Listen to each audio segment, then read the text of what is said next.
I'm Aiden Davis. And I'm Josh Jensen. And welcome back to episode 4 of Tribal Studios. First up, Josh Jensen and Tyler Lannon begin ACT prep.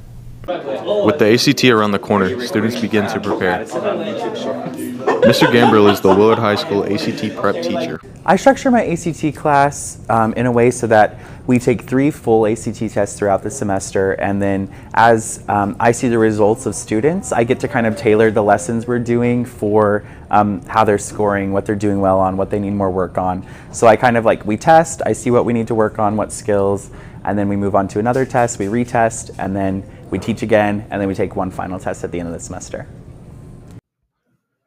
Ms. Murray said students have a variety of ways they can prepare for the exam. Practice tests that we offer one each fall and each spring. We're actually getting ready to do ours on November 8th for the fall. So we do a practice run as normal as we can to what a normal day would look like. We feel like not only is the content supported here at school by taking the right classes and doing well in your core classes, we want the students to get an idea of what that test feels like. Junior Eli Wallace is concerned about getting a good ACT score so he can have more opportunities. It's important to me because I can get good college money. Along with that, it looks good on transcripts. Senior Kylie Bennett would like to increase her score. For the colleges that I want to go to, I have to get at least a 24 or a 26, but I want to get a 28. Students work around the clock for the December ACT, hopeful to reach their dream scores. This is Josh Jensen and Tyler Lannon for Tribal Studios, putting our pencils down. Next up, Garen Rosewell and Aiden Helms give us a few tips on dining etiquette. In our community, tipping has changed drastically over the last few years.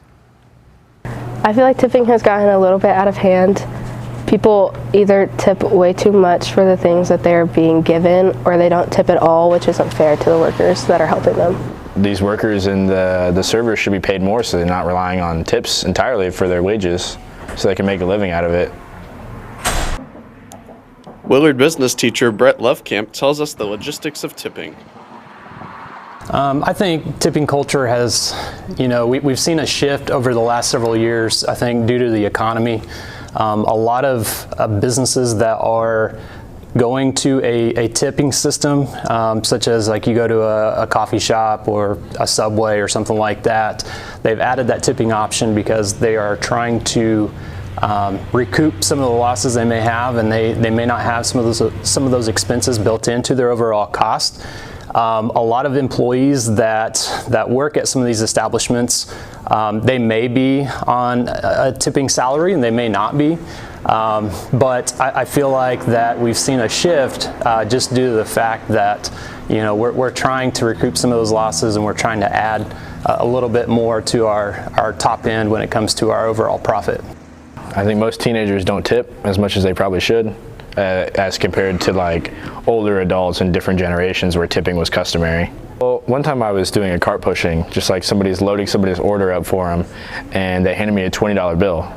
And that was the most ever tip that anybody's ever given me, even though I don't work a job where I would get tips. And it kind of was weird that whole day, and I just walked around with a smile because somebody just had just had a good part of them and just tipped me $20.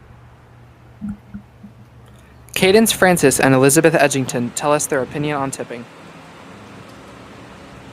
Workers should be paid higher wages just because not everyone has the ability to tip, and tipping is a very random thing. It's not set in stone every night that you work, and some people may rely on the tips that they make, which isn't fair if they don't make the same amount every night. I feel like 20% tips are pretty average, but 30% is a little high. It's expected of everyone to tip when most of us are also minimum wage working teenagers who have no money. Servers, nail artists, hairdressers, anyone who has a job that it takes time out of their day, so should get tips. This is Aiden Helms. And I'm Garen Roseborough, and this has been Tribal Studios. Next up, Will Swanson and Aiden Davis get to know the Sign Language Club. Welcome back to the Club Hub. Aiden Davis and Will Swanson spent some time with the Sign Language Club. So we learn signs each week or phrases, and then we will sometimes pair up or practice them like in front of the group, and just back and forth go over the signs and make sure we're doing them correctly. I get to be around people I'm already friends with, and we're all learning sign language together, which is really fun because we can all help each other out and teach each other new signs that we learn. Let's see. Show me camel. Show me camel. Camel. Show me camel. Okay. Sign language sponsor Mrs. Sepperly shares the importance of awareness in communication. I think it's important to have any kind of club that can talk about a culture of any kind, because there's not a lot of opportunities that kids normally get to interact with cultures different than their own. So whether that be a Spanish culture or a French culture, or in this case, the deaf culture, I think the more ability we have to understand each other in any capacity, the better the world's going to be. Ms. Sepperly explains her inspiration for the club. I've just always really loved the culture and some of the people that I've met that are deaf, and I really liked the ability to be able to communicate with them. The main takeaway, I think, is something I've covered, I think, through the whole thing, just the inclusiveness, and then the ability to feel like they can talk to somebody in a way that they normally couldn't. Willard High School student Emma Ballantyne bids a farewell from the Sign Language Club. See you later, alligator. I'm Aiden Davis. And I'm Will Swanson. See you later, alligator, from Tribal Studios. Cooper Tutton spent time with the Willard cheer team as they prepared for their first state comp. Willard's cheer team successfully competed November 1st. Willard High School's cheer team is going to compete at state on November 1st. Assistant coach Alyssa Clark explains what cheer does.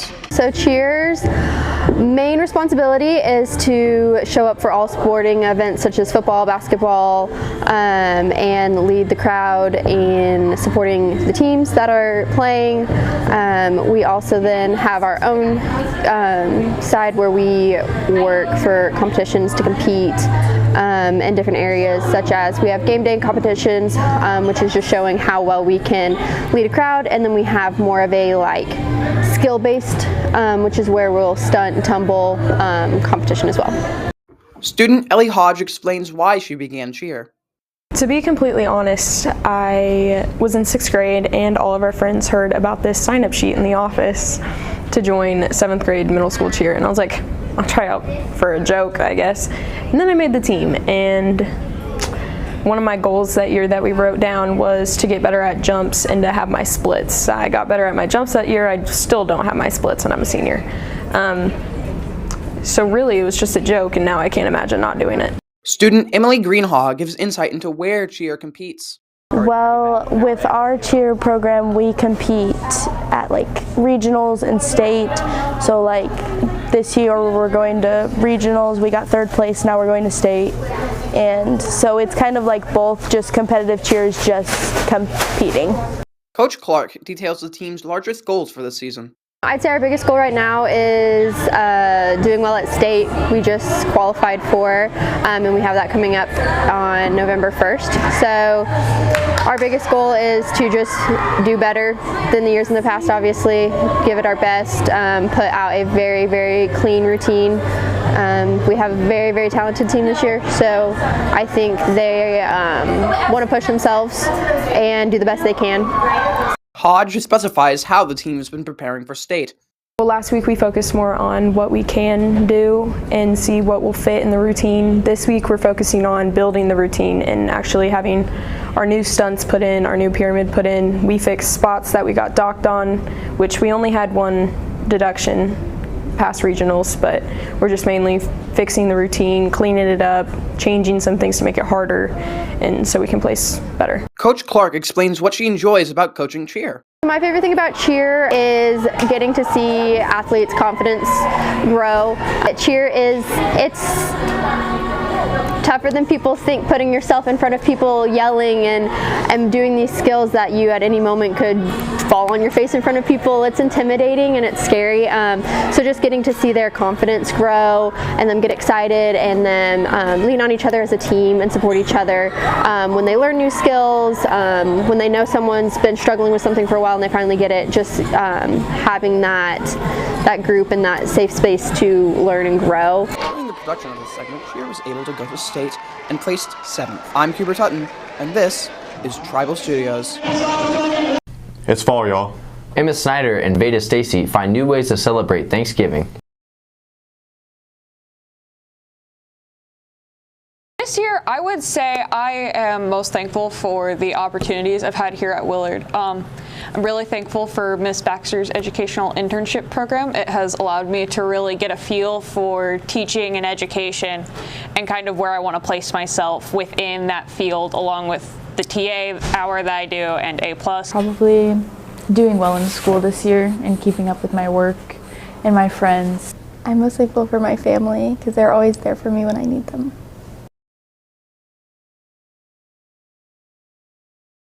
Were to invite someone to a Thanksgiving dinner that I wish could be there, it would be my grandparents probably. They've been gone quite a while and I would love to see them back at the Thanksgiving table. If I could invite anyone to my Thanksgiving dinner that are alive, it'd probably be Lane Staley. He was the lead singer of Alice in Chains. It's my favorite band, so I'd like to talk to him. If I could invite one person to a Thanksgiving dinner, dead or alive, it'd be my good friend Braden.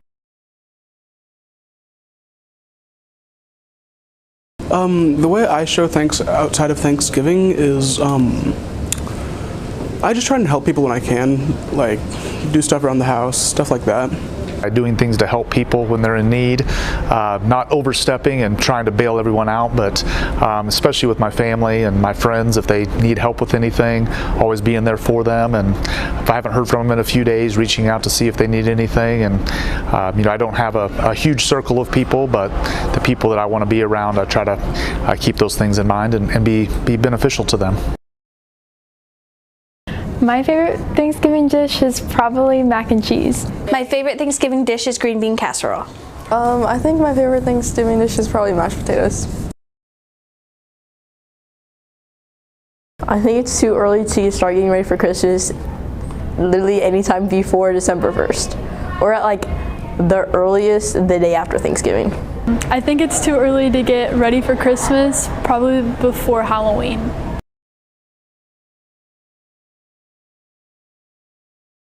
I think Thanksgiving is overlooked. It definitely is overlooked because the food in Thanksgiving is the best food of any holiday. It's because people love Christmas and they love Halloween, but Thanksgiving is in the middle, so people overlook it. But really, it's one of the better holidays because you get to eat a lot of food, you get to talk to your family, and it's not too cold outside.